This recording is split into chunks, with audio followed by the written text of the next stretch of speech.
Dans le cadre du mois du Salon de l'Auto, présenté par IA Service aux concessionnaires en collaboration avec Banque Scotia, voici une capsule exclusive.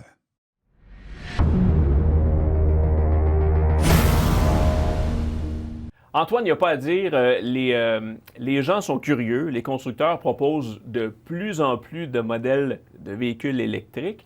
Et j'ai envie de t'entendre justement sur quels sont les modèles 2021-2022 qui sont peut-être les plus attendus, qui vont susciter peut-être le plus de curiosité auprès des consommateurs. Parce que ce qui est intéressant aussi, c'est que oui, on propose de plus en plus de véhicules électriques, mais on ne néglige pas pour autant les véhicules à essence qui sont encore bien nombreux, et ça encore pour plusieurs années. Là. Voilà. Il y a des constructeurs automobiles qui vont arriver prochainement avec des véhicules électriques qui vont, à mon avis, changer la face du constructeur. Okay. Je pense notamment à Volkswagen. Volkswagen a délaissé la Golf, a délaissé, on sait que l'Arteon ne reviendra pas, que la Passat va disparaître. On a délaissé la Golf familiale également. Et bien qu'on garde une GTI parce que c'est un symbole, mais les amateurs de la marque risquent de s'y retrouver avec le ID4, la nouvelle famille de véhicules électriques qui va arriver chez Volkswagen ces prochaines années. Alors ça va changer l'image de la marque et ce seront des véhicules plus accessible, si tu me permets, que la moyenne des nouveaux véhicules électriques qui sont arrivés sur le marché ou qui sont sur le point d'arriver sur le marché. Pour reprendre le nom de la compagnie, Volkswagen Voitures du Peuple, est-ce que ça va être des voitures accessibles, justement, parce qu'on parle de plus en plus du coût de ces véhicules-là? Là.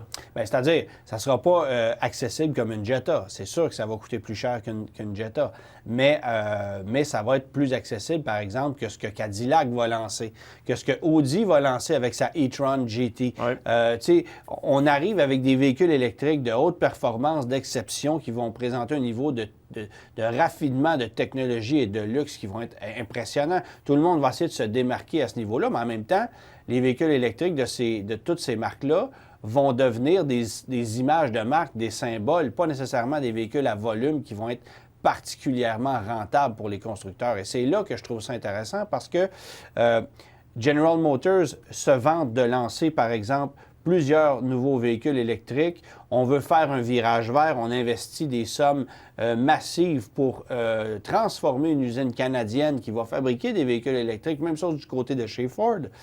Mais parallèlement, on lance une Cadillac CT5V à moteur V8 de 668 chevaux. On lance chez Ford un F-150 Raptor R à moteur V8 emprunté à la Mustang GT500. On vient de lancer chez Ram un Ram TRX de 702 chevaux. Ça roule toujours à plus de 20 litres au 100. On en a déjà parlé, mais la recherche et développement sur ces dits moteurs, ces dites technologies, c'est payé depuis longtemps.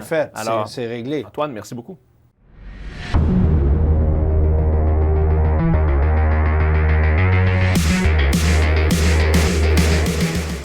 Une réalisation de la corporation Mobilis.